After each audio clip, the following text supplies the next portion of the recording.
The views expressed and the opinions given by the individual host and their guests do not necessarily reflect those of Para X, its affiliates, or its sponsors.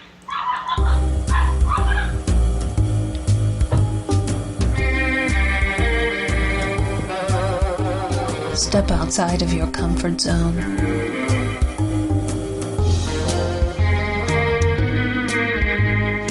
See the world with a whole new perspective. Join us and experience the unexplained on the Paranormal View. And welcome everybody right here to the Paranormal View on the Para X Radio Network. I want to thank everyone for being with us tonight. Those in the chat room and those listening from around the world. We appreciate each and every one of you. We have a great show lined up tonight. And with us, we have Barbara Duncan. Hello, everyone. And we have Jeffrey Gould. Hello, hello. And we've got a great guest on with us tonight. We've had him on several times. I've been with him, 4 or 5 times over in Gettysburg, and we always have a great time together. So I'm going to let Jeff introduce our guest. Yeah, so our returning guest tonight is author Don Allison. He's the recipient of numerous Associated Press and United Press International Awards for his news, feature, and column writing. And he's got his start in journalism when he was a high school student as a sports writer and photographer. He's written extensively on the war between the states, drawing on knowledge gained from a lifetime of study of that conflict. He is the co-founder of Faded Banner Publications, which publishes books on the war between the states and Northwest Ohio history, which is available at Amazon and their own site, fadedbanner.com. So welcome back, Don Allison. Well, thank you. Good to be here. All right. Well, glad you was able to for a change. You've been pretty busy lately, though, haven't you? Yeah, I really have. Even with all the issues with the COVID-19, I have been able to keep busy, which I'm very gratified for that. Well, that is good, because there's a lot of people that's not. and I have been, of course, been renovating our house, and we still got some painting left to do. We've got... they're supposed to be coming to remodel the bathroom and the half bath. We have some of the stuff for it. I don't think they're going to get here, though, until I think sometime in August. And we've got ordered new doors front and back. So we've got all the flooring in and all the kitchen's done. So we're on our way. It's just taking a longer time to get stuff done with the COVID going on. So you stirring up any ghosts in that renovation there? I'm not looking for any. that was what you asked. Sometimes they'll come looking for you, I found. No, I have not had or noticed anything out of the ordinary. I mean, the cat every now and then looks, but haven't heard anything or seen anything, so we're okay for now. So, little background, I guess, of on you. When did you start going over to Gettysburg? And you was going there for the history, not expecting to find anything in the paranormal range, right? Yeah, that's right, Henry. Actually, the first time I was there, my wife and I, Diane, honeymooned in Gettysburg. All right. Luckily, that was her idea. So I thought, wow, I'm marrying the right lady when that was the case. But yeah, and then we didn't go there for several years until one of our anniversaries we went back. And again, it was for the history. Then how long was it after you had been going over to Gettysburg that you bought this house that you're living in and renovating? Boy, it was probably close to 25 years after our first trip. to Gettysburg that we bought the house. So you'd been going to Gettysburg for the history and seeing different things there, not expecting anything paranormal, and you still probably wasn't believing into it so much because you hadn't moved into your house, right? Yeah, and I really didn't pay attention to speak of to the stories of the paranormal, the hauntings, the activity there. It was strictly the history. I was there a number of times for the reenactments. I've done some living history, and I probably was there for the reenactments more than any other reason until after we bought our house. So then, how long had you gotten into your house before you started noticing things? And at first, was you just thinking it was an old house creaking and different things like that where you needed to fix stuff? I actually thought I was maybe losing my mind, and that's really not much of an exaggeration. I mean, the kind of things I was dealing with initially were very clear footsteps. I mean, very clear, and more than one cause of these footsteps. Some sounded to be a young child, barefoot child. Another was someone larger, but still sounded rather light. And then what sounded like a heavy individual with leather boots. From my living history experience, I'm very familiar with that sound, and it was just, that's exactly what I was hearing. And I could not explain that, not at all. Now, when you say that you went for the reenactments, were you there just to watch, or were you actually participating in the reenactments? I actually was a participant. That it's been a good learning experience for me. When you're a reenactor, you're actually, wearing the reproduction uniforms, but they're just like the originals. I even carry an original musket. You're carrying the equipment, you're doing the maneuvers. It's really a great way to understand what the soldiers are doing, and really a good aid if you're going to write about it. Mm-hmm. So I'm wondering, did the reenactments themselves stir up any supernatural activity while you were there? They often do. I have heard many stories from people that I don't think would be prone to be making things up. I was lucky enough to be involved in the making of the movie Gettysburg, and where some of the reenactors stayed during that filming was actually the site of a field hospital. One gentleman told me about being pulled out of his tent in the middle of the night. Someone grabbed him under the arms and pulled him out while he was sleeping, and nobody was there. Wow. Others told of hearing cries in the woods nearby, and like people calling out, like almost like people looking for, say, wounded comrades, or maybe wounded men, calling for their friends. Wow. Now, I did not experience that, but where I stayed was farther away and was not a part of the battlefield or the aftermath. Okay. So, I mean, but while they're there, they sleep in tents, usually around the battlefield area, that sort of thing, or? Yeah, for the reenactments, we would stay in reproduction period tents, and at times you're on land that at least would have been traversed by the armies, perhaps passed through, or maybe even camped there. Even perhaps some of the more distant field hospitals, those. Really, any available building for miles around was used as a field hospital.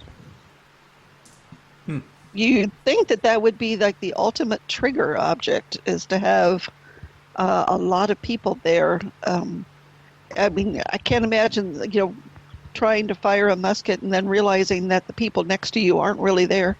It would be quite a surprise. One of the stories I have heard told is that I think there were 3 gentlemen involved, and they were actually at or near Little Round Top.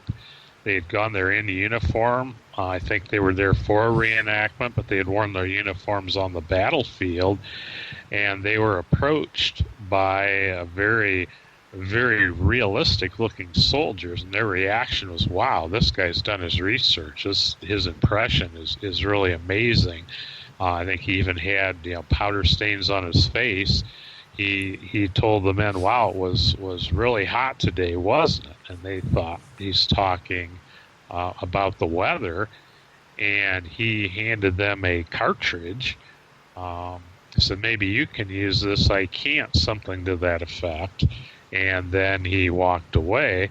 Well, they got to looking, and this cartridge was not a blank cartridge like the reenactors use. It actually had the lead bullet inside as well. Wow.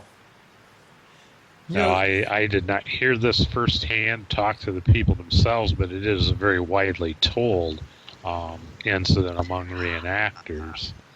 You said they were firing lead bullets? In the reenactment, you fire just blank.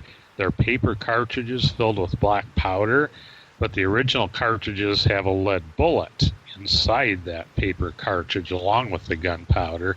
You rip the paper apart, you pour the gunpowder down the barrel, then you insert the bullet and ram it with your ramrod down against the powder. Well, this cartridge that this supposed reenactor handed them actually had the lead bullet inside, unlike their own blank cartridges. Ouch. I wonder if they tested it to see if it was from that era. Actually, I heard that they did, and it was apparently an original cartridge. Wow.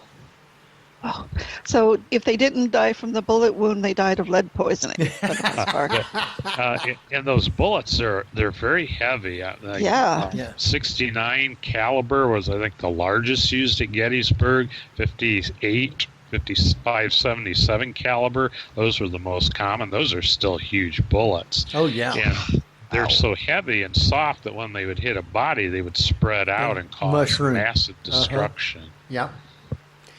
That would explain a lot of the amputations that would have had to have happened if that hit a bone. Right. That's exactly right. Shattered It would shatter it, and they didn't know the techniques to repair the bone.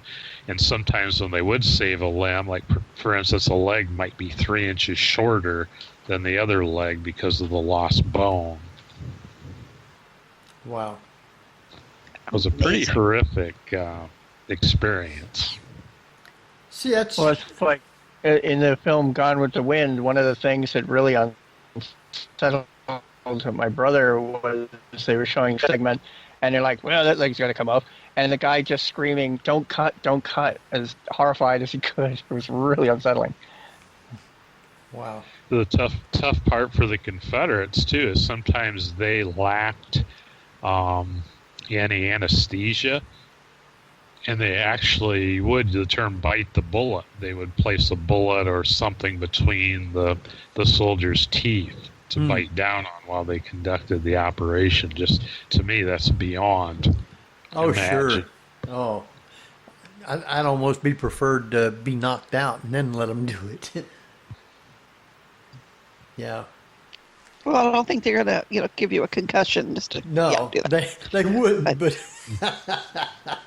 But then you realize just how brutal, combat was then, even the Middle Ages and, Battle of Stirling, for example, where they were using broadswords, which would have been just as bad, if not worse. So, yeah, you could have been cut bad enough to where you had to amputate. Yep. Yeah. So you could see a lot of pain and suffering happen around that battlefield. Even when they were convalescing, probably, because I'm not sure how much pain medication there was back then either. Yeah, like I know during the Civil War they did use morphine, as I understand, to dull the pain. They called it something else, and the name escapes me. But laudanum. Yes, I think that is the term. Yes. They would have had opiates, I would think. Mhm. Yeah. But that would have been like a Union Army luxury. I don't much know how much the South had. Yeah, it would be kind of hit and miss depending on what they were able to get through the blockade or what they might have captured too. I think that was a highly prized thing to capture. Like if they capture, a Union supply train, those medical supplies would be pretty sought after. Yeah, and they fought for 3 days, and it was extremely hot in Gettysburg. And the sad part is so many of these poor guys would be caught between the lines, and some of them might lay out in the open for a day or two before they received any aid. Yeah. Yeah, because people. Slowly bleed. Yeah, well, they couldn't venture with snipers around, going out into the open to rescue somebody.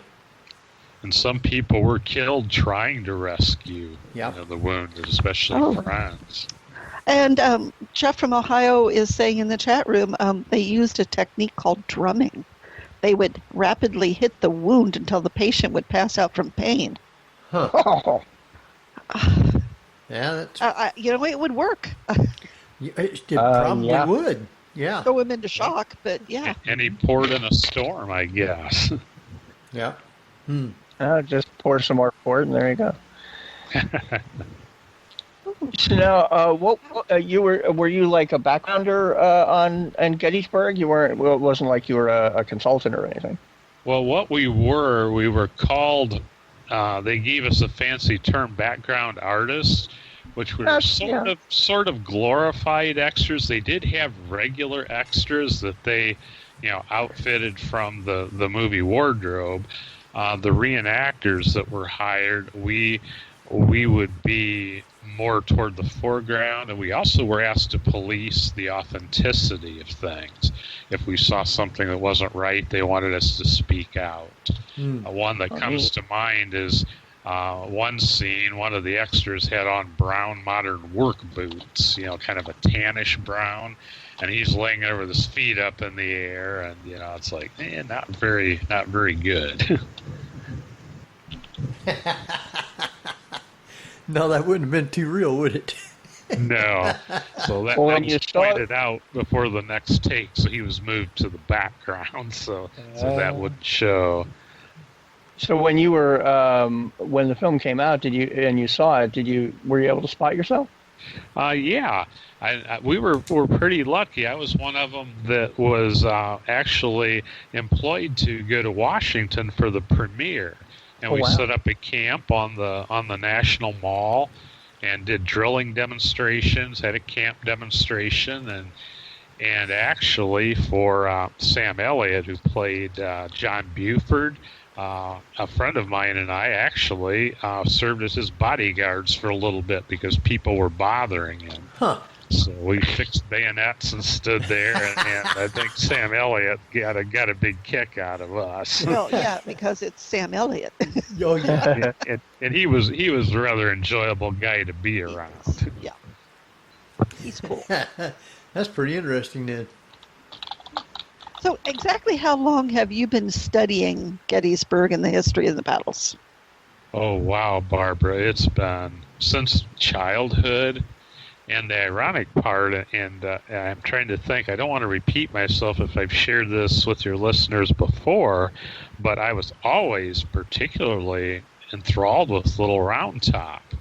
But from the Union side, the 20th Maine, Joshua Chamberlain, and that's actually what I was hired for in the movie Gettysburg, was to be a 20th Maine soldier. But ironically, for about half of a day, I got to be one of the 15th Alabama Regiment soldiers charging Little Round Top. And it was only later, because of paranormal experiences that I kept having in that area, I got to looking into it, and I found out I had ancestors in the 15th Alabama and other regiments that were present at Gettysburg. So I actually got to be a soldier in my great-great-grandfather's regiment in the movie, and I didn't know it at the time. Wow. So you had Was there anything in your childhood that just inspired you to read it, or you just picked up a book one day and said, "Yeah"? Well, yeah, my mother is from Alabama. My dad was stationed at Fort Benning, Georgia, back in the Korean War era. That's how they met. And when he got out of the service, they married, but they set up housekeeping here in Ohio. But we, every summer, we would go visit family, and sometimes I would have an extended stay. And I had an uncle who was very fascinated with history, and he would take me out to some of the remnants of trenches, in the woods, and, take me, of course, to the Fort Benning, U.S. Infantry Museum. They have the Civil War Naval Museums there at Columbus, Georgia. So I was immersed in it at a very young age, and also I was aware I had family on both sides. My grandmother, my mom's mother, told me about sitting on her grandfather's lap. He was a 2nd Alabama Cavalry. So yeah, I had a very deep interest at a young age. Wow. Yeah. I couldn't find any of my relation in the Civil War because the last name Foister went off in so many different directions, and my great grandfather and there was 2 brothers that come over from England, and I believe it was around 1857 or something like that. So that was kind of like just before the Civil War, but I couldn't find anything whether any of them had been in the Civil War. So. Okay, I have a big question here, which is, what was the purpose of the drummer boys during the battles? Or were they actually there on the battlefield or preceded the battles? Or was that just sort of a pop art thing? No, they actually played a very vital role. The drum beat would determine, of course, the marching cadence. And it was a very Napoleonic style of warfare. Men, would go from columns of 4 into lines of 2, different maneuvers, the companies within the regiment, the regiments within the brigade, and that marching cadence was very important. Once the shooting started, the drummers were relieved, and then they would serve as stretcher bearers. So they were very much in the combat, although they were non-combatants. So it was kind of like a Morse code to what to do, what formations to go off into? Yes, it's very similar to bugle calls, and they would have both. Some would have bugles, some would use the drums, but they would serve the same purpose often. And were these normally just younger soldiers who did this? Not necessarily. A lot of them were younger. I know of a regiment that I've studied, a gentleman who was in his early 30s was one of the musicians with his regiment. So not necessarily, but often they were younger. Okay, that's interesting. I learned something new today. I don't know. I heard about the drummer boys stuff, but it never occurred to me that they played much of a vital role in any of the battles. Was this just northern troops that had this, the armies, or did the southern armies have these as well? No, it came from the U.S. regular army, and the southerners copied that as well. They would even use the same books of tactics and so forth. Many of the officers were trained at West Point, from both sides. So I think a soldier could pretty well transfer from north to south or vice versa and fit very much in, with how things operated. And we keep forgetting that West Point was operational at that point and not, it wasn't as guerrilla-styled warfare as you would think. It was a pretty traditional training, both for cavalry, infantry, and artillery. Yeah, That's and cool. and they when they were out in the open, you might say, they would try and shoot them just so they couldn't give communications. Yeah, they were definitely targets just like anybody else. Oh, it's not like the old days when you had medics and pretty much people left the medics alone. But I guess that's not the case either. And they did also have, especially in the North, but the South had them too, trained ambulance corps, and there were also stretcher bearers with the ambulances. So the drummer boys were, the musicians were really a supplement to that. So when you say ambulance, you mean simply a drawn cart, right? Yeah, and they had simple, two-wheeled carts that might hold 2 or 4 people. They had larger ones that might hold 6 or 8 patients, on racks. They put the stretchers on racks inside. So how far would the military hospitals be located away from the fighting? Well, they would be much, like a modern battlefield. They would have, they would provide aid right there behind the lines, and then they would go back to a closer field hospital, not far at all behind the lines, and then from there they would try to get the wounded to better quarters, even a barn or a house or, something out of the elements. But Yeah. They might go miles away in the aftermath of a battle to find a suitable place. They could use the ambulances to transport them, to a better spot. Wow. So Which, during all these interactions and the reenactments of the battles, did anybody ever discuss with you that the soldier ghost tried to follow them home away from the battle? I have heard of that happening at people who have visited Gettysburg. I have not heard any reenactors tell me that, but I have heard accounts of people actually looking in the rearview mirror of their car and seeing, an apparition of a soldier in the back seat. Really? Things like that. Yeah. Yeah, I haven't heard that one. I haven't seen one either. Thank goodness. I have seen an apparition at Gettysburg. I might have shared that on the show here before. It was last fall, and it left me stunned. Wow. Well, we was there last summer, Well, or April, I guess it was. So it was later in the fall that you seen this. Yeah, it was in October. It'll be a year ago this coming October. And I was walking on one of the footpaths, off the roadways. I was actually going to the Slider Farm, which was the Alabama Brigade's field hospital. And out of the corner of my eye, I saw a man on a horse. And I just initially assumed it was one of the equestrian tours that they have. But I realized it was a solitary man and horse.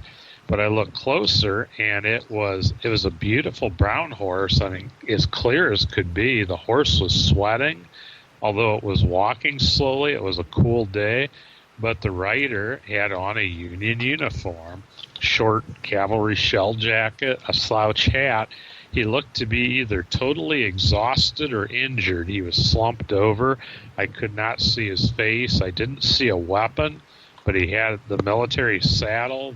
It was a dirty blue and white saddle blanket, military. I mean, all the details were correct, and I was stunned. And then it just vanished. Really? And Wow. I sat down. I had a camera around my neck and didn't even think to use it. I was just so stunned. But then, as I'm sitting thinking about it, there was no noise. And what I saw, this horse was in some scrub timber. And if a horse could have even passed through, it would have made a horrible ruckus. And there was total silence. I didn't hear a thing. When was that close to the Slider Farm or back up It was over a hill, if you- kind of? Yeah, if you're familiar, do you know where the Farnsworth Yes. Monument, Farnsworth? It was past that on the trail going back, but before you get to the footbridge, you're up in kind of the high area. Oh, okay. Before you descend down, it was right, almost the high point of that trail is where I saw it. Wow. I wish someone else would have been with me to verify it. I was alone, but it's like. There, I still almost question myself, but it's no. I saw it, no question. Well, It was so vivid. where that bridge is, it crosses that creek. If you look to the left of that, way back up on the hill, on the ridge up there, we seen, I think it was like one or two of them that looked like military. I mean, they was kind of far away, but they went riding by and off, into the distance, went like on over the hill. And they wasn't anybody supposed to be riding up there like that. That's interesting. Yeah. And that would also be in the area of Farnsworth's charge, yes. So it would. There were cavalrymen there during the battle fighting. Yeah, I've been over to the Slider farm, I don't know, 2 or 3 times. And, Yeah, I have too, since that was all of my ancestors is it's rather amazing. I had a number of ancestors in, actually at least one in each of the Alabama Brigade regiments, and none of them were wounded or killed. My great-great-grandfather was captured on Little Round Top, but he was not injured. Well, going from the Slider farm over toward, what's that hill called over there where the rocks are? Devil's Den? Yeah, Devil's Den. It was going over that way. There's a hill just to the left before you get up close to where the cannons were on Devil's Den. Up on that hill, there is graves from the Indians. They're burial mounds. And we went up there and seen them also. Oh, that's interesting. I've not seen those. I'll have to check those out. Yeah, if you go up on there, there's, I don't know how many different mounds there are, but they're covered in rocks and they're not allowed to be moved. Interesting. Yeah. Because the Indians at one time lived in that whole area, and that creek that runs through there had the fresh water, and they ended up fighting for the rights to the land for that water.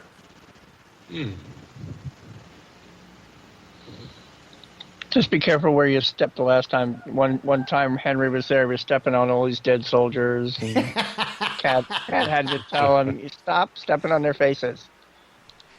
Yeah, that's what they told me, but I didn't see them, so.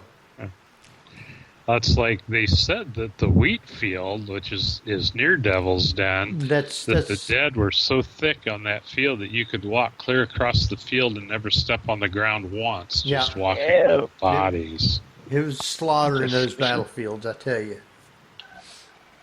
Yeah. And the peach orchard was the same way. The way that they ended up fighting that, their tactics couldn't have been real good. They were spread out from units, and they couldn't get reliable information from one to the other so they could fight as a whole unit. And I think that's a lot what their problem was. Yeah, and I don't, in today's modern society, I don't think we often think about that. And you might send off a courier who might get killed and never even reach his destination. Yeah. Or get captured, and then they have the orders and know where they use them against you. Yeah. So interesting battle, though. So Antietam, which that's about 30 miles away from Gettysburg, or a little further. Might be a little further than that. But it's not very far at all. No, and that was that was a terrible battle there too. When we were there was a couple times when you'd be out on the field, and you would hear cannon fire, and there wouldn't be no cannons being fired, which was pretty interesting. Yeah, I've heard that at Gettysburg, phantom cannon fire. Yep. Well, you know they got a farm on the field now that you can rent for a night, but you have to stay on the perimeter of the farm, but you can go out of the house onto the field, and there won't be anybody there, but I've heard that you can see all kinds of things up on Little Round Top and Big Round Top. Yeah, that is a very spiritual place to me, Little Round Top. That's where some of the rough battles are. And there's still soldiers that are buried, I guess, under rock graves and stuff like that they don't even know that they're there yet. Yeah, I know. I have friends who own the old Sanders farm outside of Gettysburg, and the Park Service has told them that there's probably at least a dozen, maybe 15 unmarked Confederate graves on their property. It was a Confederate field hospital. Wow. But those are not to be touched, correct? Correct. As a matter of fact, we think, I've been there with them, we think we found one, and of course it has not been disturbed, and one is marked, and it's really quite an interesting story. There's the initials. I know W is one of the initials, and the soldier's name was Walter, but it's a sad story. This soldier died at the Sanders Field Hospital. As I'm trying to think what unit he was in, they know this, but anyway, his cousin saw to it that he was buried. His cousin scratched the initials in the rock. It's not far from the house, and then he subsequently was killed in a later battle. But he had written home. And later, after the war, one of the soldiers' relatives had written to the Sanders family. And so they do know the name of the soldier. I know his first name is Walter. And the family planned on coming to retrieve the body to bring it home, but it never happened. And I know my friends the property owners would love to get a proper marker for his grave. But at least his identity is preserved. So do you think, due to folklore, that it's true that these unmarked graves often would cause more of a haunting just because their bodies are there but unnoticed? I know there definitely that is a theory and a thought, and yeah, it would seem to me that if and I do believe that at least part of our intelligence or spirit survives our death. I think the evidence is overwhelming that I think you would hate to be forgotten.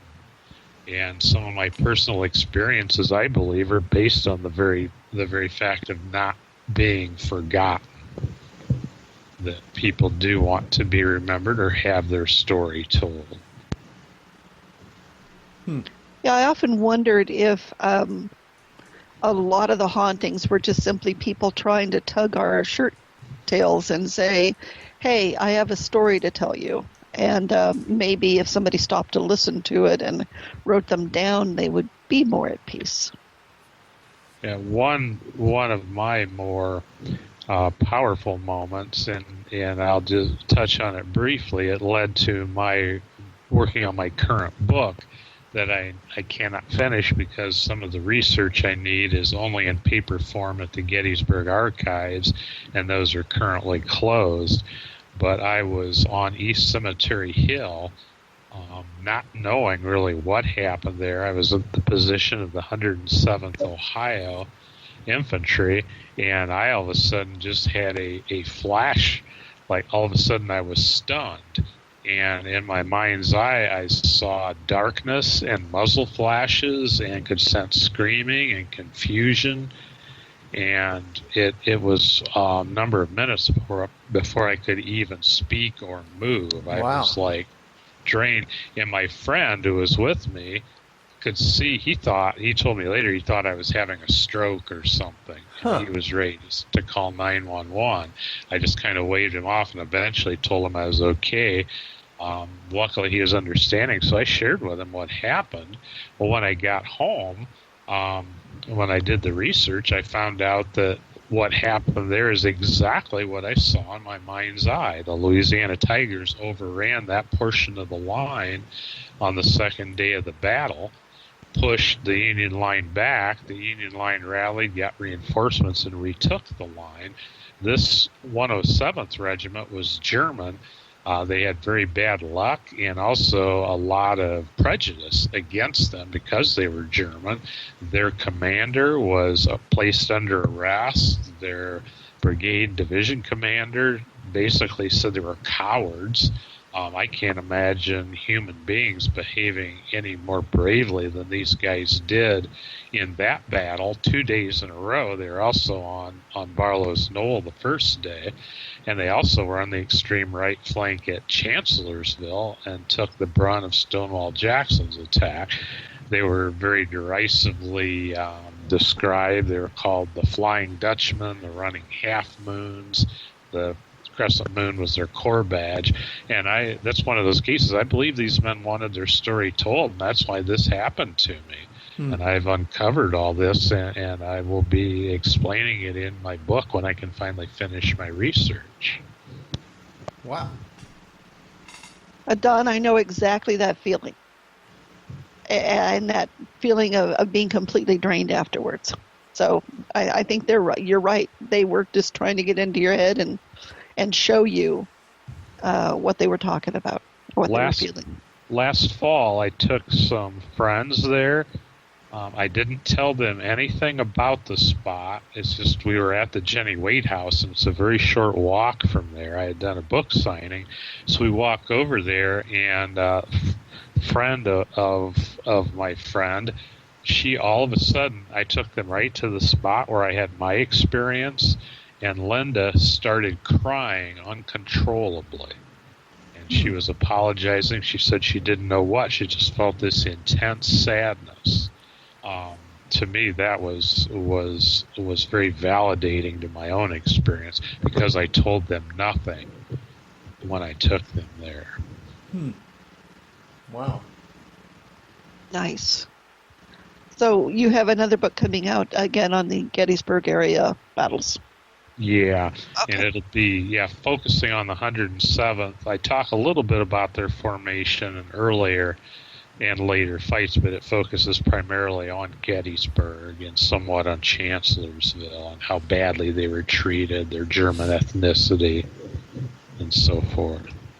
And I'll talk about my own paranormal experiences, what led me to write the book, what led me different directions with it, and it'll be something a little different than I've ever done before.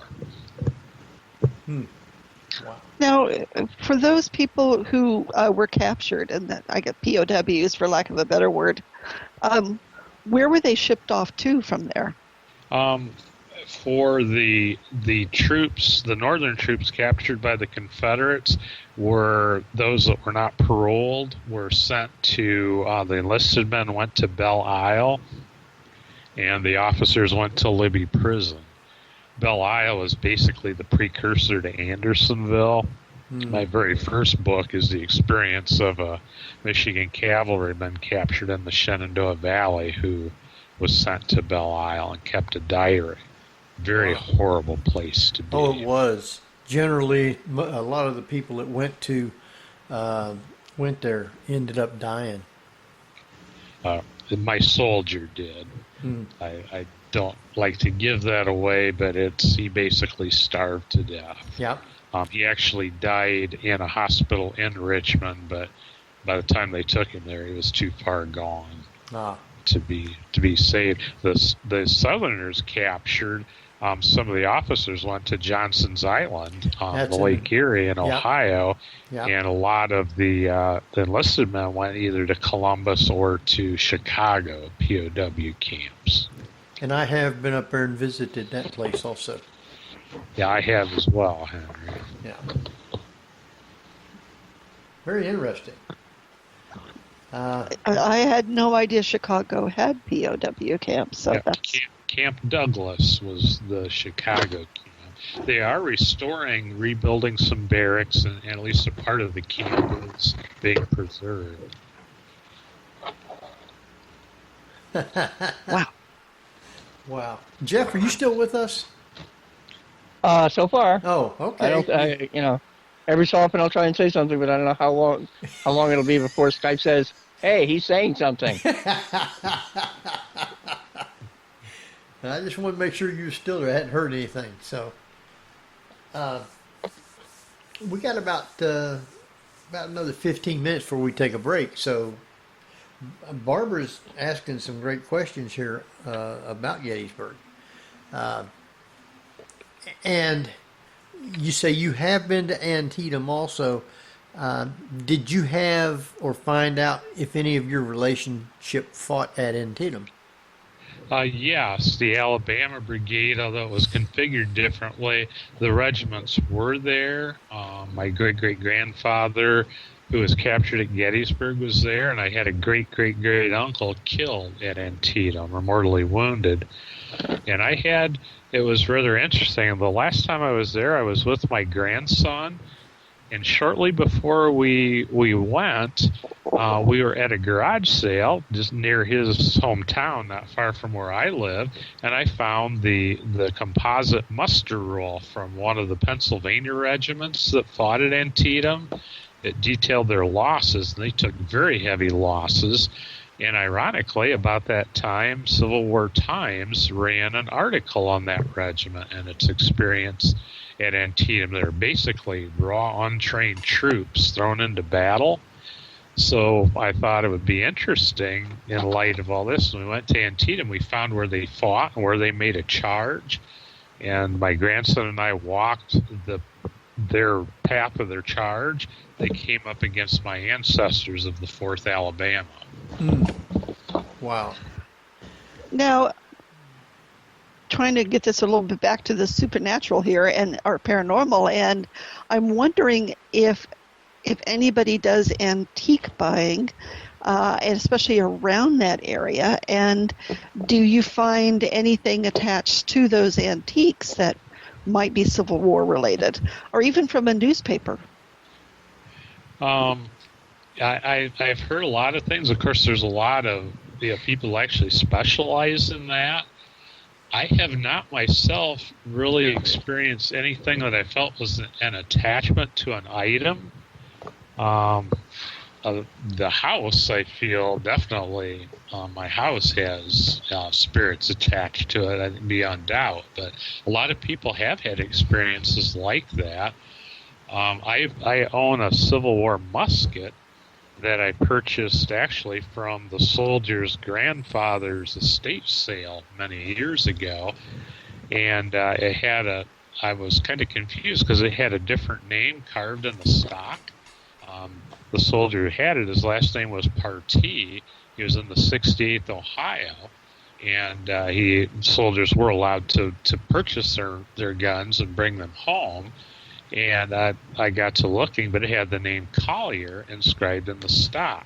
Well, lo and behold, when I looked at the information, the Collier soldier had died about a month before the Partee joined the company. So, and I don't know, I was very fortunate to find that gun, and it was stuck in the barn. And they had just uncovered it. I didn't even know it was at the auction until they held it up to sell it. And I don't know. Don't know that there's spirits attached to it, but I feel a very strong connection with that piece, almost a spiritual connection.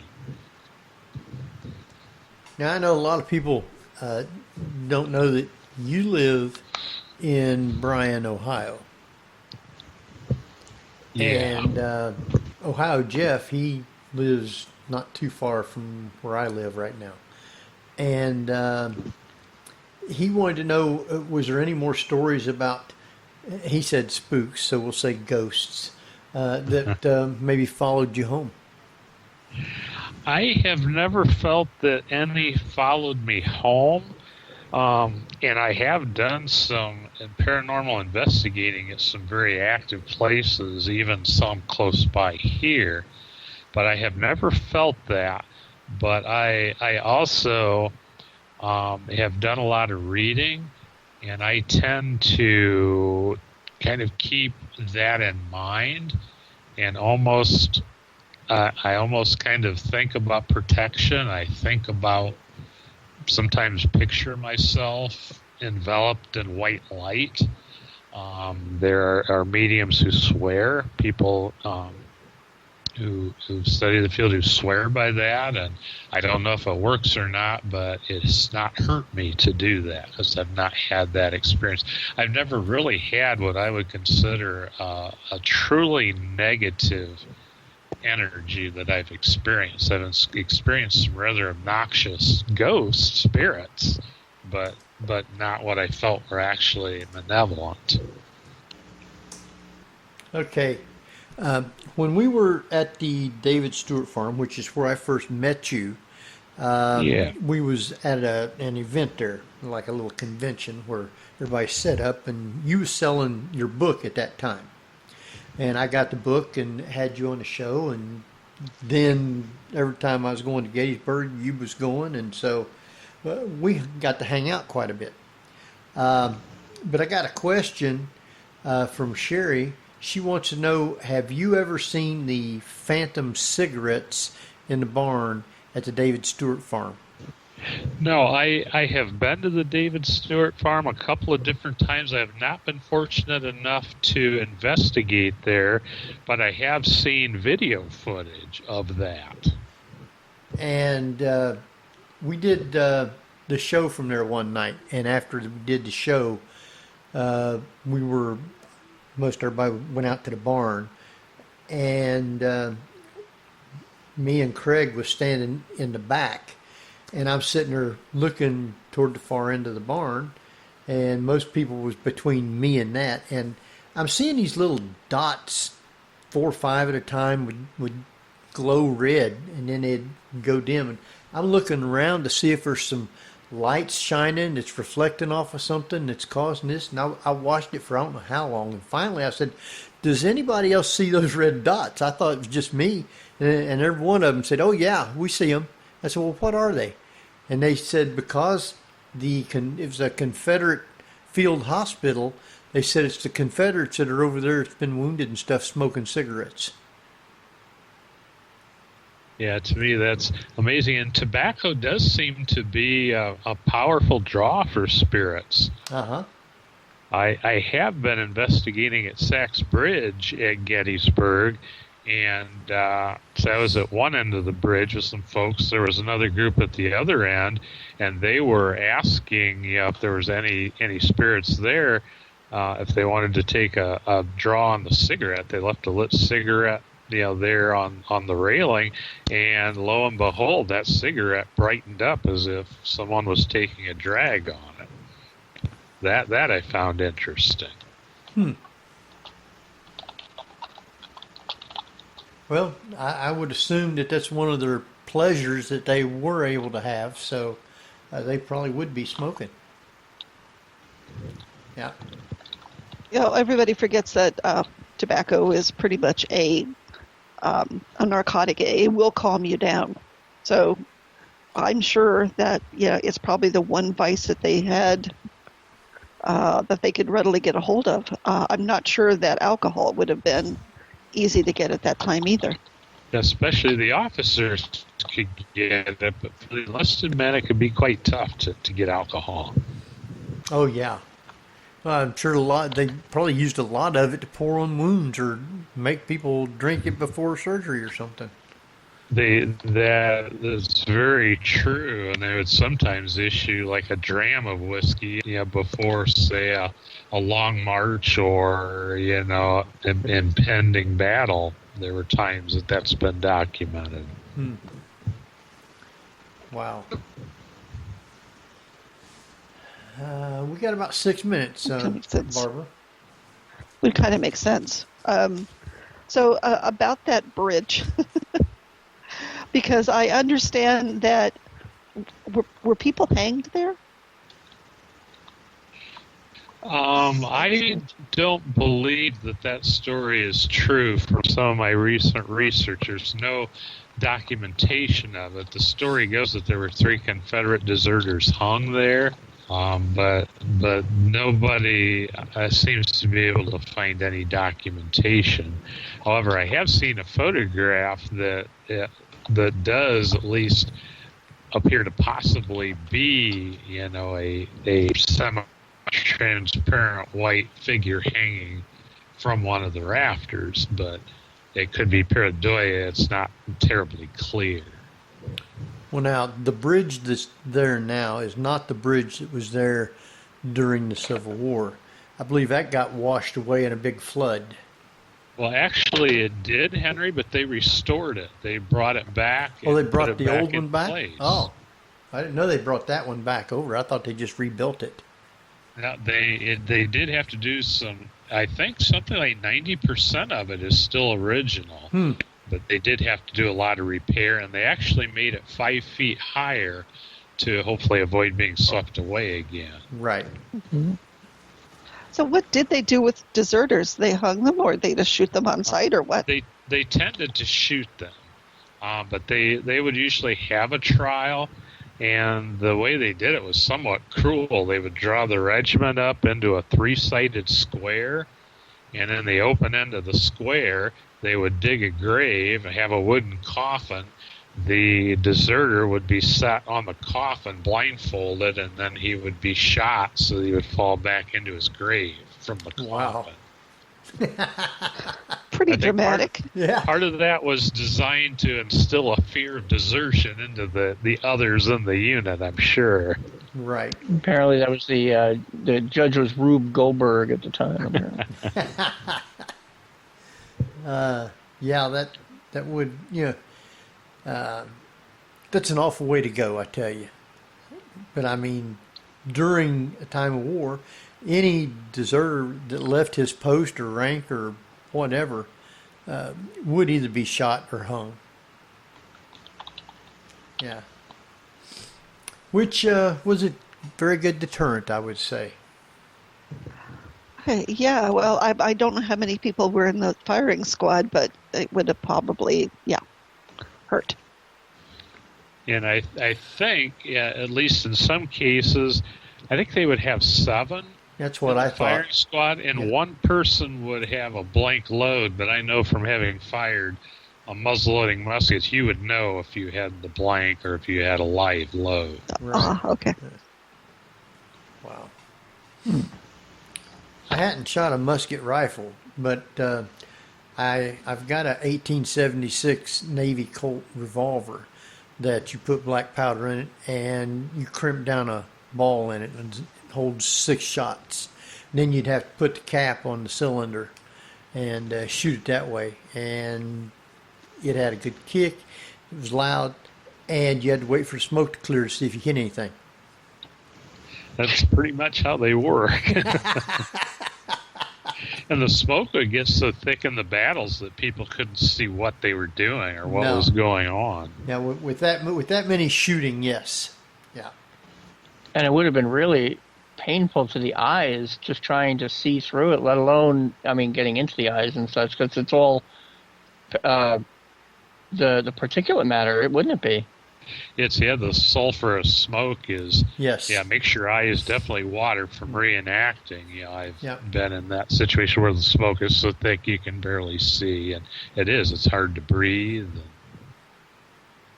Yes. All right, I think what we're going to do is take us a quick break, and you won't hear anything when we go out on break until I come back and start talking again. But your mic will be live, so just don't say anything. And we'll be out, 5-6 minutes, something like that, 7. Give you time to run, do whatever you got to do or whatever. So I believe, Jeff, you're going to take us out? Yep.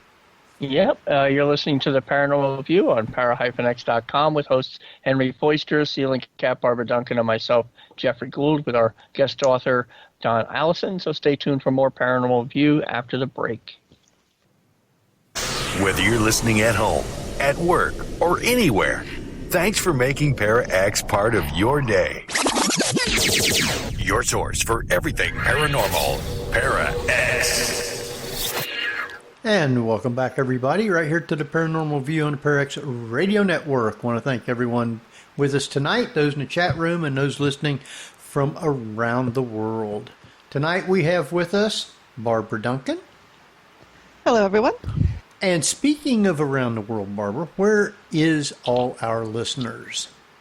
From the United States, the United Kingdom, Canada, and Australia. All right. The faraway land.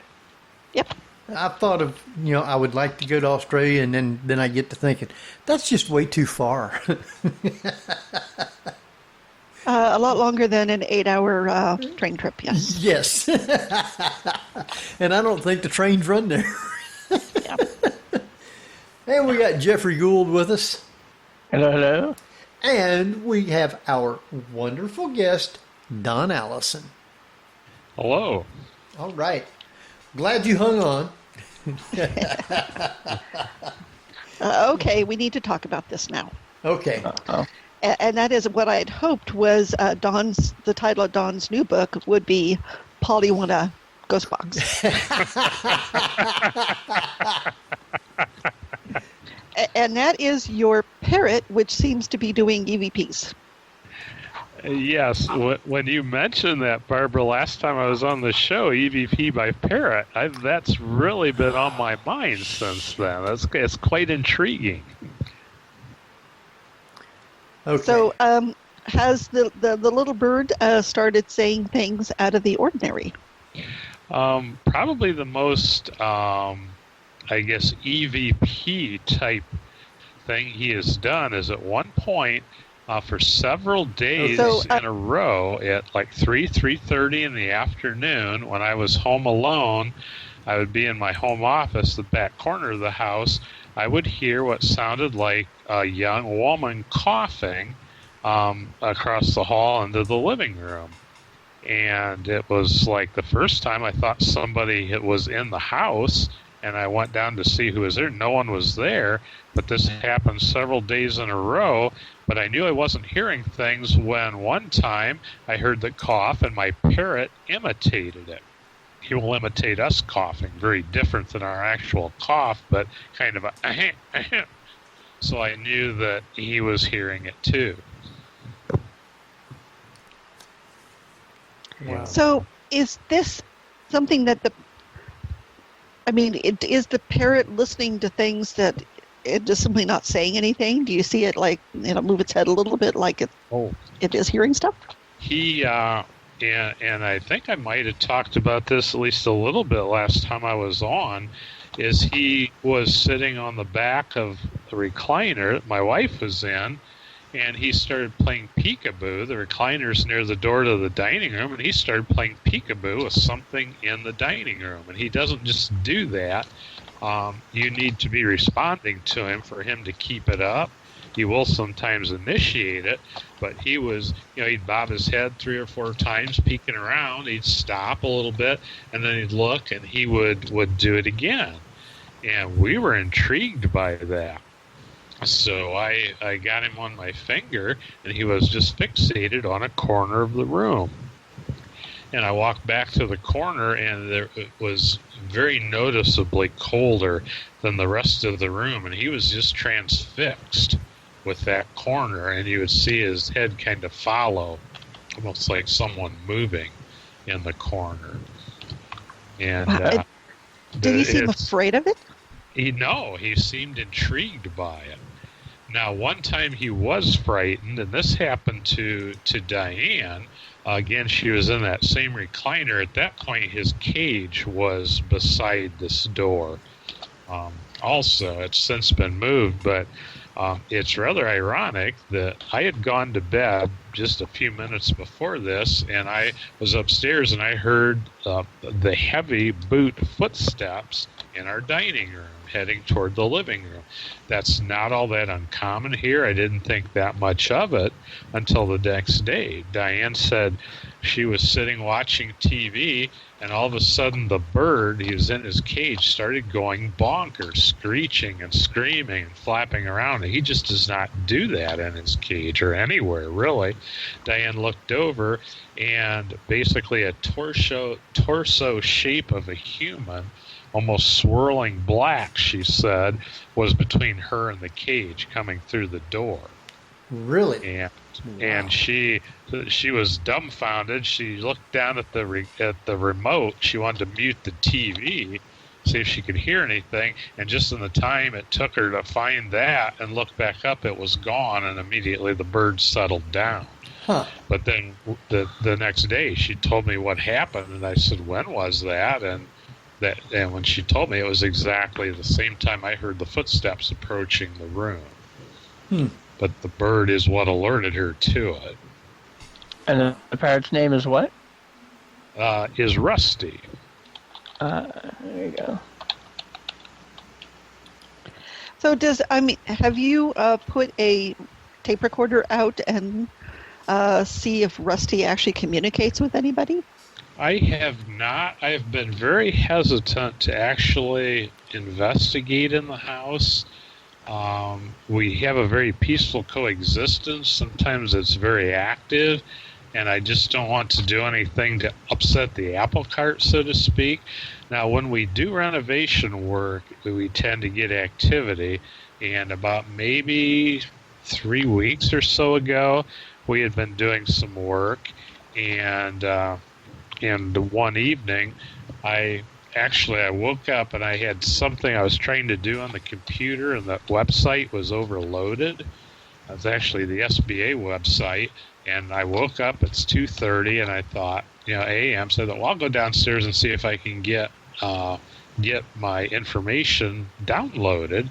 And while I was doing that, I plainly heard what I thought was Diane coming down the stairs.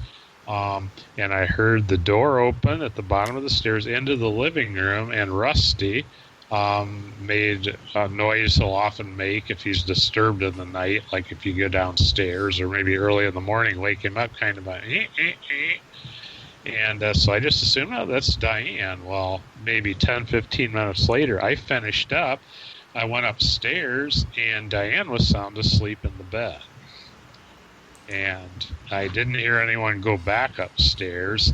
And I just thought, well, okay, that's very typical of the things that happen here, but the bird does react to them. This was one case. I don't know if anything spoke to him. A few nights later, maybe a couple nights later, Diane had gone upstairs, and I was in the living room. She had left the door partially open, and I very clearly heard my name called, Don, almost a whispery female voice. And I said, I just thought it was Diane, on the stairs. And I said, what? When I didn't get a response, I looked out, and she was not on the stairs. No one was there. But the bird had reacted to the sound. He didn't say anything, but he looked in that direction. And I talked to Diane later. She said she was exhausted. She said she fell asleep, almost immediately when she went to bed. So she was asleep when that happened. I've heard that same female voice in that location before, but that was the first time it called me by name. But the bird clearly hears these things going on. Wow. Does the bird normally respond to you when you talk to it? Quite often. He initiates conversations. He's extremely intelligent. He will have conversations with us. And a lot of it, he knows what's going on. Like if he sees me putting on my shoes, he knows I'm leaving. And he will say, what you doing? Putting on my shoes. What you doing? Putting on my shoes. And then when I get ready to leave, he sees me stand up. He'll go, miss you. And miss you. And then when I'm going out the door, bye, sweetie. It's just amazing.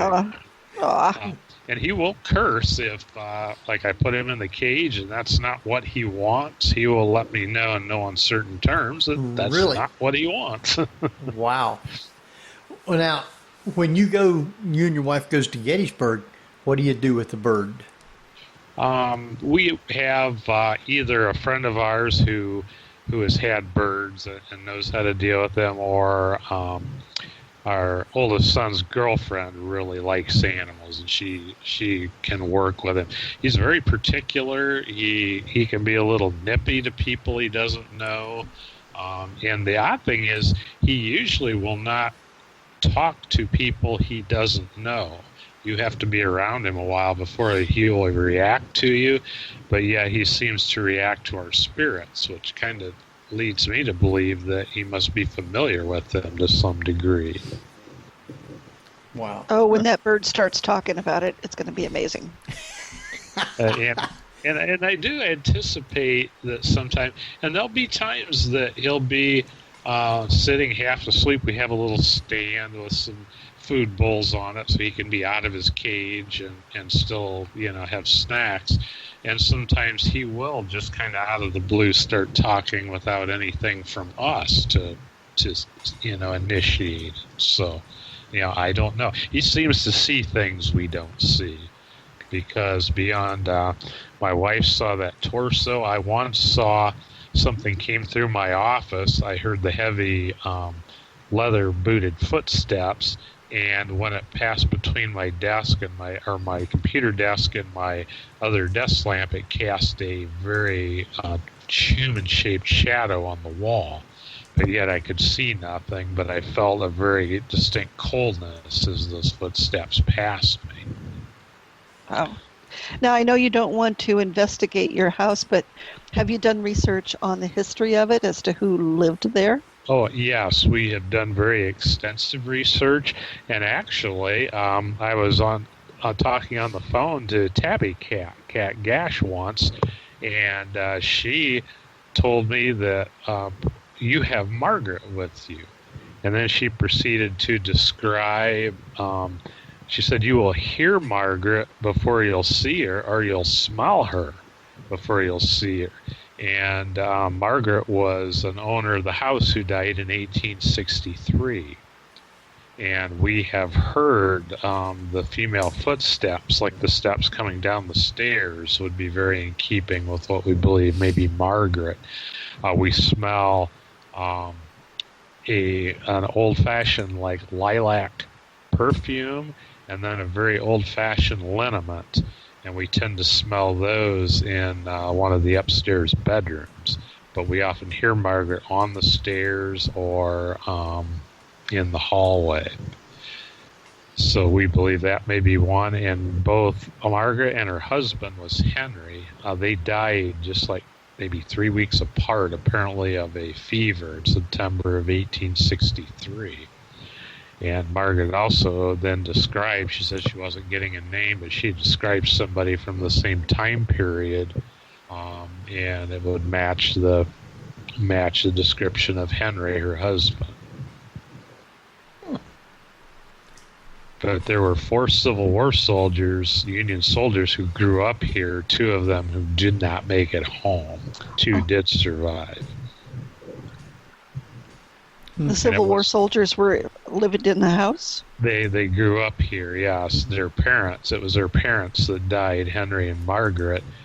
And let's see, 2 of the soldiers did make it. The children kept the house until 1869 and sold it. Prior to that, the Miller family, their last name was Miller, prior to the Millers, it was owned by a very prominent family. It was built by one of our earliest judges here, and his family was heavily involved in the Underground Railroad, and there's evidence that this house was an Underground Railroad stop. So it does have quite a history to it. Yeah. That's amazing. Well, I can't wait to hear bird stories. Just because, someday that bird is going to, like I said, just start talking. I mean, how long have you lived in the house, Don? We have lived here, I lose track, something like maybe 7 years. We've owned it longer, but it was in such terrible shape. We actually spent several years working on it just to get it in condition to live here. Okay. So the bird has time yet. Yeah, and we got him, he was quite young when we moved here. We had gotten him just before we moved here, so... I think we probably lived here 8 years because I think he may have turned 9 in May. So, yeah, he spent most of his life here. But yeah, he obviously reacts to things. And the more I think about it, you will see him all of a sudden, like we will hear things we can't explain. It's quite frequent. Things will thump, or you'll hear what sounds like somebody moving, and he will react to those things. And other times he just reacts with no apparent reason. Okay, but other than that, they leave him alone, right? Yeah, they don't. He does not seem to be. The only time I've ever actually seen him afraid or known of him being afraid was the time Diane saw the shadowy torso. And I have seen him be startled and maybe let out a kind of a squawk and fly around the room. But say a bird flying by the window, sometimes we'll get the same response from him. But there are times he will do that on occasion with no apparent cause. So what kind of parrot is he? He is a green-cheeked conure. Oh, wow. So you think he would be nice to me if I came? He would be leery of you, but then again, occasionally, like our son's girlfriend who watches him, the first time she met him, he flew onto her. Actually, he tried to bite her, but I think it was a bite of affection. He seemed to like her. Huh. But one of the funniest things, my brother-in-law was here one time, and Rusty knows him, but he's never really done anything with him. But he flew over onto Gene's chest. Gene was kind of leaned back in a chair, stuck his beak right at Gene's mouth, and every time Gene tried to talk, the parrot either said stop or shut up. It was hilarious. Oh, that's a smart bird. Tabby Cat said to tell you hi. Hello, Tabby. She's in the chat room. Good. When you first, matter of fact, there's a lot of people that doesn't know the tale about how you first come to find this house and how you got the house and things that started happening. Yeah, I have watched the house since I was a kid. It's one of the very oldest houses in our county. It's, I think, the very first brick house constructed here. And I just always knew it was different. It wasn't like any other house. And as a kid, I've always been interested in history. But I watched it slowly deteriorate.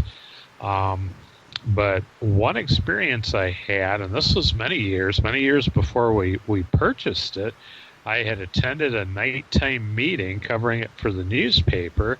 And on my way there, I just happened to notice that a car kind of popped up in the other lane. I realized, the house is on a ridge. And I had never really noticed that before. But it was neither here nor there, but it was still light out at that point. When I came home after the meeting, it was dark. There's a curve of the cemetery about less than half a mile away. I came around the curve. I'm doing, I don't usually drive exactly the speed limit. I was probably doing 60 or a little over. And all of a sudden, I felt this strong urge. I didn't hear voices or anything, just this strong urge to slow down. And I did. I probably slowed down to maybe 30, 35. I'm approaching this house, and all of a sudden, over that little ridge, popped two sets of headlights, one of them in my lane, passing the other one. had I been going my full speed, I probably would have hit that car head on just about in front of this house. That has stayed with me. I trembled on the rest of my drive home and told my wife about it. Of course, I'd made no connection to the house at that time. But now that we live here, once we became interested in it and knew it was for sale, that has very much remained on my mind. So it almost felt as if it was preordained, maybe. I was supposed to live here. We were supposed to live here. So when you decided to, did you go look at it before you bought it? Well, actually, we didn't know it was a silent listing, but my son was looking for a house, and he wanted a fixer-upper, so I came with him. And his girlfriend at the time was with him, and she had a little girl. And the real estate agent recommended that she not take the child inside because it was dangerous. There's actually planks laid across the living room floor because the floor was rotted from water damage. And my son concluded early on that it was more work. He didn't realize how bad a shape it was in. It was more work than he really wanted to tackle. The main reason we ended up going inside is because I'd always been fascinated with the house, and here's my chance to see it close up. And as I'm walking through and realizing this is like still original doors, door hardware, woodwork and whatnot from at the time, I didn't know it was as old as it is, but I was intrigued, and a little part of me thought this might be able to be saved. So when I told my wife about it, she said, well, yeah, I'll go with you and look at it again. And she was the same way. Maybe we could do this. So we ended up had 3 different contractors go through, look it over, give us estimates, what it needed, what it would cost, and it was feasible, so we ended up buying it. But it wasn't until I started to work in it that I realized that we weren't alone here. Well, Don, do you feel that the house might have its own personality? It has a very, very inviting, pleasant vibe. The very first thing that happened to me that really gave me a good feeling was the front porch was so rotted, what was left of it, that they'd actually laid an industrial skid over it to get into the house. So the very first thing I did was make a temporary repair with new floorboards so we could get in and out. And the very first day I did it after work. It wasn't a terribly difficult repair. I came back the next day, and there was a pine cone perched upright right smack in the middle of that porch repair. And I was just intrigued that there was a pine tree nearby, but there's no way that thing could have fallen and landed that way. And I couldn't imagine what would put it there, placed in the center. But the pine cones do have, especially from the Victorian era, kind of a feeling of goodwill and so forth, welcoming. Oh, it's the raccoon welcome wagon. Yeah, that's what. Yeah, I thought could a raccoon, but it was not easy to balance. It was not. It's more of a taller, thinner type of pine cone, not one of the short, squat ones that would easily sit. It really intrigued me, and some of the Victorian signs on the corbels of the house are very welcoming, and even arrows pointing inward, kind of directing the love inside, is the Victorian symbolism of that. So it has a very good vibe, Barbara. I think a very good personality. That's great. Very. I mean, I could assume that some people might, think it's a Munster type thing, but pine cones, especially on wreaths, for example, that was supposed to be a very welcoming thing. So, And I thought it was interesting of when you would be doing some of the remodeling. How much remodeling did you do before you guys actually moved in? We had to do a lot, and actually we pretty much returned it as much to original as we could. I mean, like upstairs, the middle bedroom, The water damage had destroyed about 2/3 of the original floor, but luckily there was a barn on the ancestral property that was coming down, so we were actually able to get the floorboards from the haymow of the barn were the correct thickness and were the same wood that was used in the original house, native timber hardwood. Rough sawn, so I was able to recreate the floor. I just used a router and a jig to do the tongue and groove, and I'd never know it's not the original, those sorts of things. But it took heavy. We totally rewired it. We figured the wiring was from just after World War II. We had actually a modern geothermal furnace put in. Luckily, our contractor has an old house himself, worked with us to hide the ductwork and be very unobtrusive. But we did several years of work before it was fit to live in, totally replumbed, all that. Now, I thought it was interesting that when you would be in there working, you would be listening to the radio. And apparently whatever was living there didn't like what you was listening to. Did not like rock music. And yeah, my favorite story, and it's one that really got my attention, that there's something intelligent here. Working one night, we didn't have power turned on to the place. We hadn't redone the wiring yet, but I was cutting floorboards with a table saw for the upstairs floor, cutting them to length. And I had a radio. I had a generator running outside. It was after dark. The generator's powering the saw, the lights, and the radio. The radio kept turning off whenever a particularly loud, raucous classic rock station came on. And after the third time, this is the first time I ever did this, I spoke out loud. I'm here by myself. I just said, "Look, leave the radio alone. I like this music. I don't want to have to go over there and keep turning the radio on. Don't mess with the radio." And I turned it back on, start sawing. A few more songs played. Well, the song, and I clearly remember this, Elton John, Saturday Night's All Right for Fighting came on. And the radio did not turn off. The generator outside turned off, was shut off. I just started laughing. There I am in the dark, a victim of this sense of humor, so to speak. But that one made an impression on me, and that's when I started like, okay, something's going on here, and I really need to start looking into this. Wow. So are they still music critics? Do you have to go outside to listen to hard rock? What I have found is they tend not to mess too much with that anymore.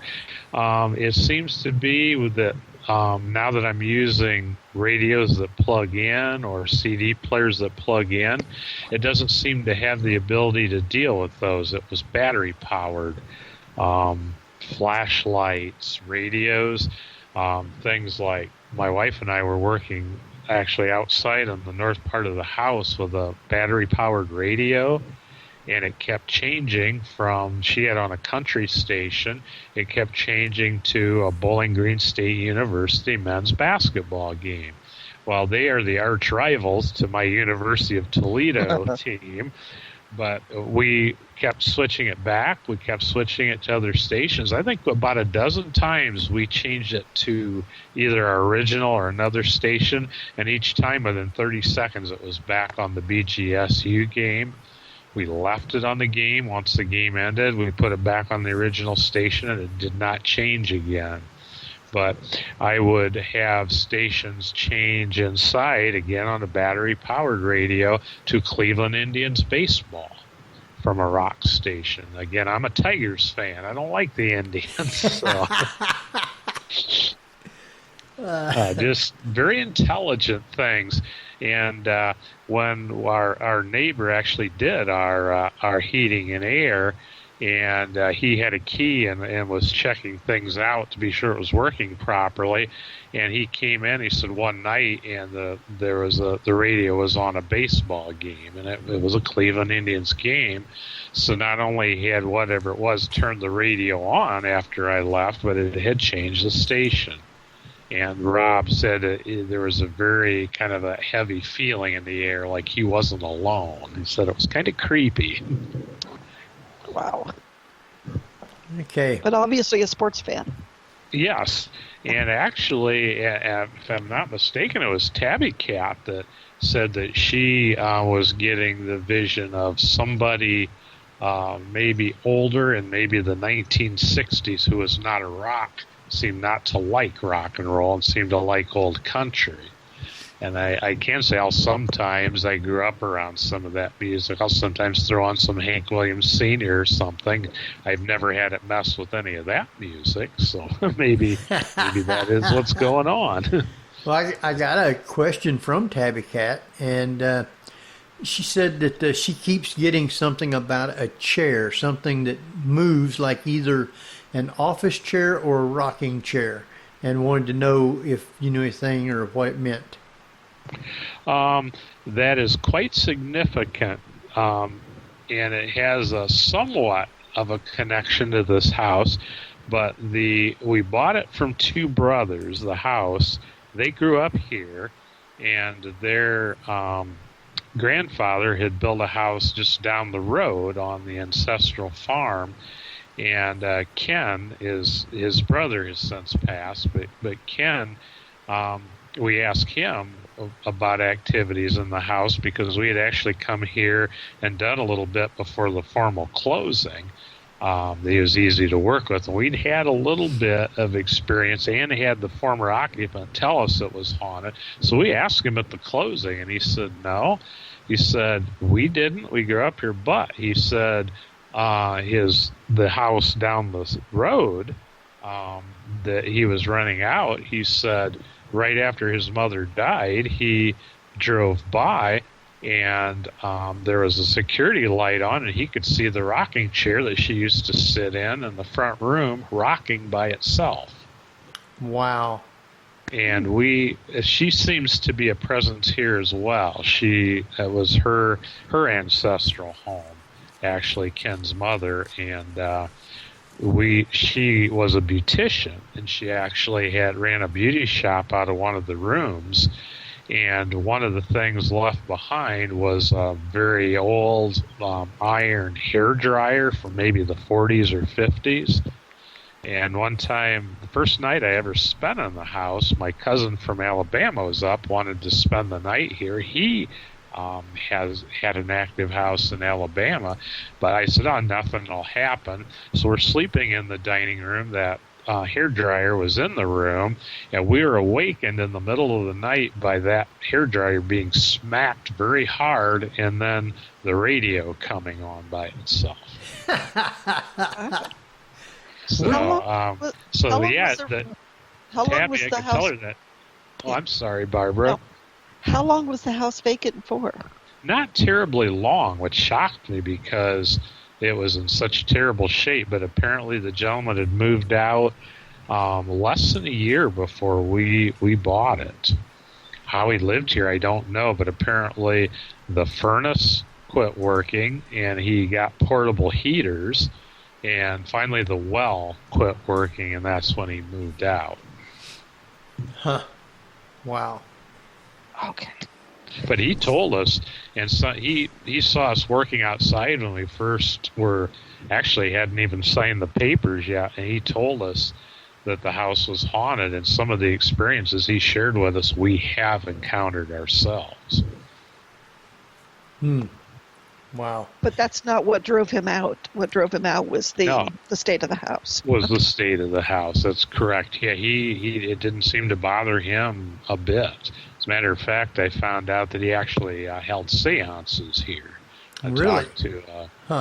He was a teacher, a music teacher, school teacher, and a fellow teacher who knew him told us about being here for seances. Wow. And she told she saw an old farmer in overalls, a hat, and a white shirt. It sounded to me like probably early 20th century, But she said he was actually leaning against a tree watching us talk outside. But the ironic part is my grandson on 2 different occasions saw the very same thing, and we never told him about it. And yet he described the same thing she had described. Wow. So these seances that got held, were they standard with a medium or a Ouija board sort of thing? Apparently there was a medium present, and I didn't talk at length with his friend John, who lived here. He's now gone, but his friend who had been here said they did get apparently a young woman to come through. And apparently more than one spirit, but that seemed to be the primary one. Well, at least nothing seems to be bad, so they're just friendly and living with you. Exactly, and that's why I don't provoke. One thing we did do, and actually, Barbara, you had suggested this, if I'm remembering right, the first time I was on your show, you had suggested getting one of those like almost like a bed of nails, that will leave like a handprint, or you can put your face print in it. Yeah. Well, I told my son about what you suggested. He found an antique metal one, and you said to put it in front of my computer because I had a touch screen at the time, and it would often, if I left the room, I'd come back and programs would be opened up. Well, I put that toy on my desk nearby the first night, and nothing happened. I put it in front of my computer the next night, went to bed, and when I came downstairs the next day, there was a small child's handprint in those nails. Really? Oh, cool. Wow. Yes, that would be. Well, no, it simply means they could also react with things, and that's neat that it'll leave a handprint, And she has been seen by, and I think I've shared before, people delivering a washer and dryer. The one gentleman saw a very clear little girl apparition. Another woman also has seen the little girl here.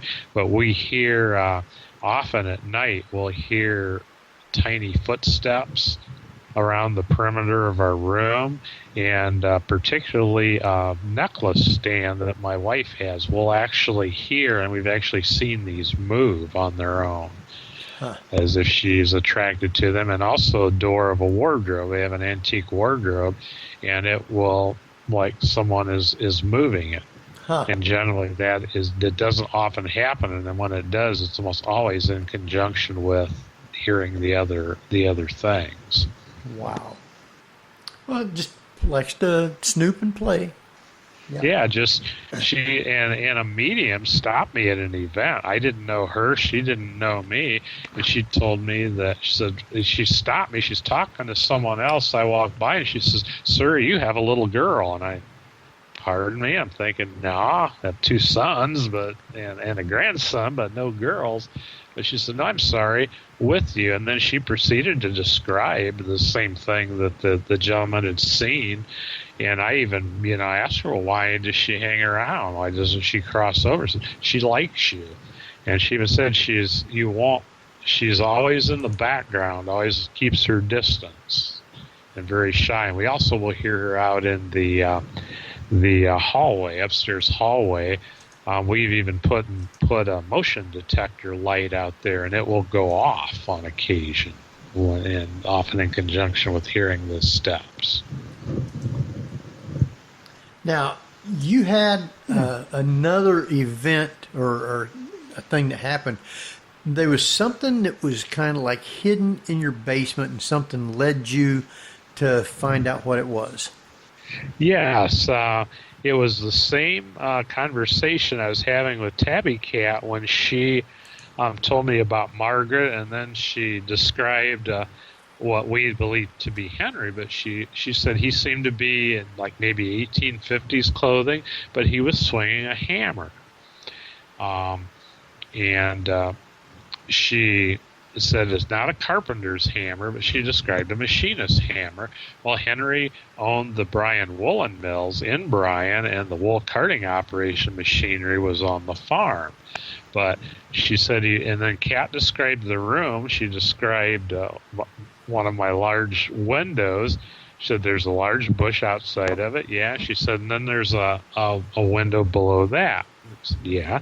She said, well, that's where he is, and he is calling attention to something near that lower window, either inside or outside of it, either something he wants you to find there or something that has been found there that he wants you to know is connected with him. Well, my grandson, early on when we had the house, found the barrel, a military flintlock pistol barrel, just the barrel of a gun beneath that window in the basement.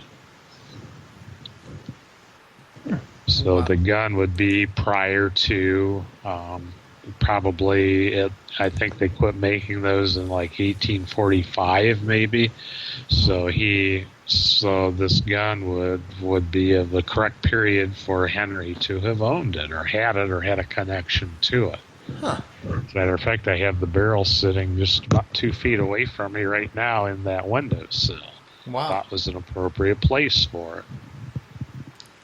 So it's pretty interesting how all these things happen, and you pretty much have learned to interact with them. And nothing is being mischievous to where it's scary or anything like that. It's just them living in the house. Yeah, and it has been irritating in that things sometimes come up missing that we know we did not move, and most often we will find them, but not always. Some things have totally disappeared and never been found. Wow. That is odd. Yes, it is. Not unprecedented. Yeah, that's true. Yeah. Yeah, and things moving are intriguing. I was in the basement, 2 weeks ago tonight, at the Sanders farm, Terry and Amanda Thomas. They actually host paranormal tours there, haunted trails. But I was in the basement with a gentleman, and we had been investigating throughout the night. And they have a toy train that one of the spirits seems to be a young black boy that has a connection there. And he actually calls me by name and interacts with me. I'm kind of a regular there when I'm in town. But the toy wooden train, something like they would have had in the time period, they have had it moved before. But the gentleman I was with, it's for an engine and 3 cars. We had them side by side in order, and we're in the dark. And we were getting a lot of EVP readings, or not EVP, but I'm sorry, EMF readings with a K2 meter near the train. But we were in the dark. Well, we got to looking, and here one of the cars was moved so that it was perpendicular to the other ones, where they had been parallel. And that had happened while we were talking and conversing. With Jackson it's the name that the spirit will give, but he loves toys, and for some reason he wasn't talking with me that night. And I finally said, well, Jackson, this is Don, why aren't you talking? We were using a Phasma box. And he finally said, like, okay, or yeah. I said, well, good, well, thanks for interacting with me, Jackson. And he said, bless your heart. And that was about the time that train, the car was moved. That was pretty moving. Wow. You realize that wasn't a compliment, right?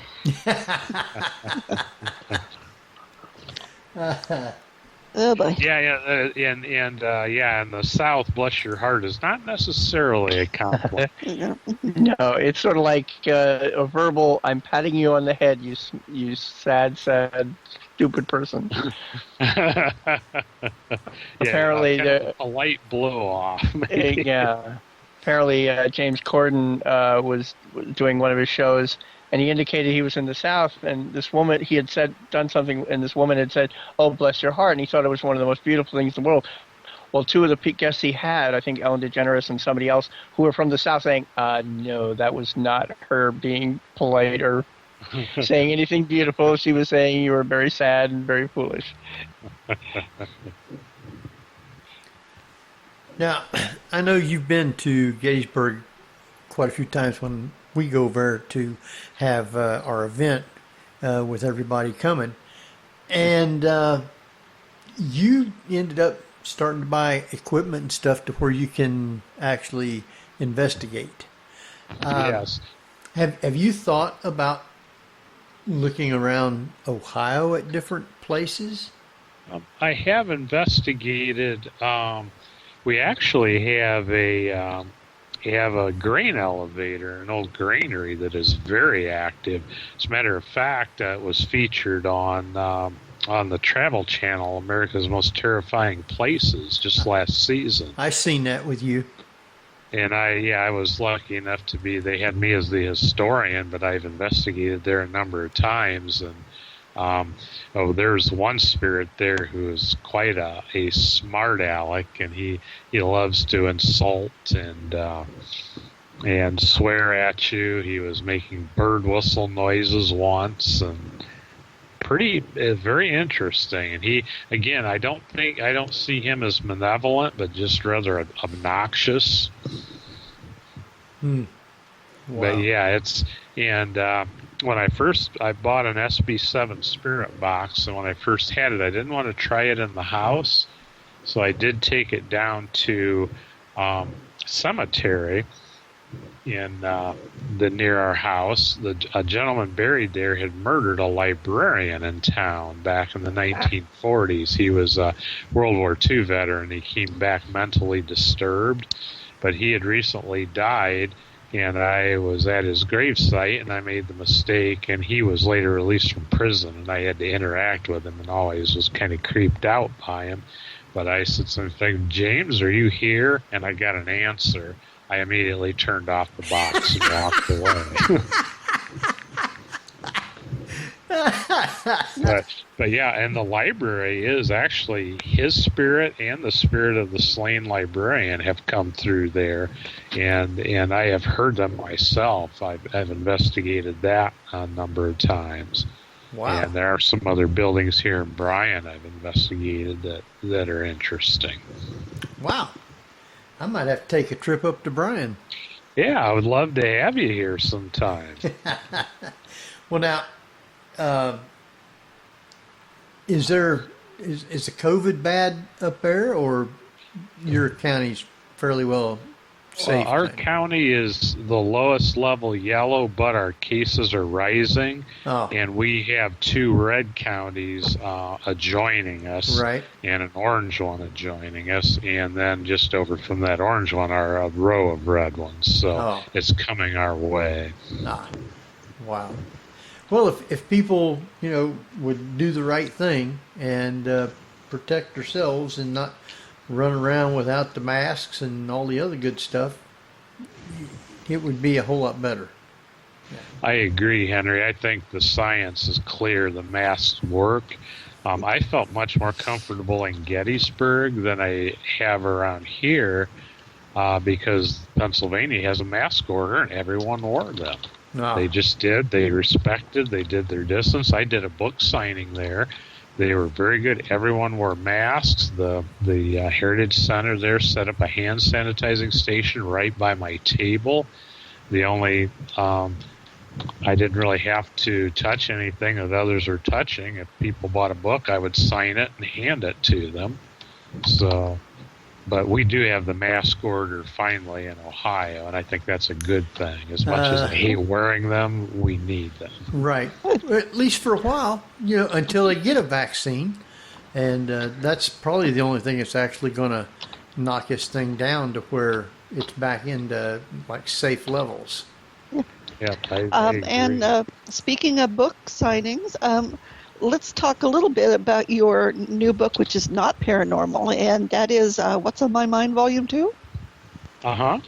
Yeah, it's just I do a weekly column. I'm retired. I was a daily newspaper editor for much of my career and a writer before that, news writer. But, I do a weekly column for the Bryan Times newspaper. It also is my blog now. So if you're interested, it's posted weekly at fadedbanner.com. But some of my favorite columns I've done, actually two full-size books of some of my favorites, and then I did a very brief one just of some of my columns during the COVID-19 situation. And it's fun. I enjoy the column, and I've through the years I've done it for decades. I've gotten quite a following. I enjoy the feedback from people, and good or bad. If I'm at the grocery store, more often than not, someone will see me and comment on one of my recent columns. So I find that gratifying. Well, I find it interesting because you were talking about the radio and music, and there was one short story in there about driving with Leonard Skinner. yeah, that's the old Southerner in me. I've been a Skinner fan since they first broke on the scene. All right. Okay, well, we're going to forgive you for the Freebird thing, but that's okay. Well, I'll be kind and I will not sing. How's that? No. All right. Our time is just about time to run out. And what I'll do is I'm going to give Don a little bit of time to tell you about his books, how you can get them, and his website and how you can contact him. So go ahead, and after you get done, just stay on. Don't run away, and we'll talk with you after the show. Okay, sounds good. Well, yeah, you can get the books in about any bookstore. If they're not stocked, they can order them for you. They're available at my website, www.fadedbanner.com. You can read my column there. Thanks, Barbara, for mentioning my newest book on the columns, volume 1 and 2 of those. I Met a Ghost at Gettysburg. I met more ghosts at Gettysburg. And you can check out my paranormal side of things on imetaghost.com. is the website for that, and those two sites are linked, and you can go back and forth. Or Amazon carries all my books as well, so you can get them there as well. All right, and I want to thank you for being with us tonight. Next week we will have with us Ohio Jeff. His name's Jeff Wilson. He's in the chat room. And we'll be talking about his third book, Ohio Legends number 3. And you can get those also a lot of different places. You can just type in Jeff Wilson, Ohio Legends, and you can see his site. Or you can, I believe, his books are even on Amazon, I believe. If not, he'll let us know. Anyway, great for Don being with us. As always, I am glad to be able to talk with him. We always have a great time when we do meet up in Gettysburg, because we get to do a little investigating, and then afterwards we all end up sitting around and just talking about different things, and having a few refreshments, you might say. So again, great talking with you. Now, Barbara, you got anything before we have to run? Wash your hands, wear a mask, and back off. And back off? 6 feet. 6 feet. Yeah. Good advice. Yeah, it's good advice. And I'm anytime I have to go out somewhere, I've always got my mask. And yes, I do not get close to others. And they just started the enforcement or the order to where everybody has to wear a mask. And I would go to stores because I'd have to go to a hardware store to get stuff for the house. And you might see half wearing a mask and half wasn't. They just didn't care. And I would always stay kind of like away from them. So Just time to back up. yeah, back off. Yeah. Put the little cross up. Back off. All right. Jeff, you got anything? Nope. I'm still working on getting the YouTube channel with previous stuff and shows, so people can watch listen to our shows on YouTube instead of trying to find them online or something. Sounds good. We've been working on that, and there's probably a lot of them I'm going to have to redo. So because I got a whole bunch of old ones. So all right. Well, I started with back when I lost my job. Oh, okay. All right. Well, we're going to have to run. We will see you next week at the same time. I want to thank everybody for taking the time to be with us, and hope everybody has a great weekend. So till then, this is Henry Foister. Jeffrey Gould. And Barbara Duncan. So see you next week at the same time. So good night, everybody.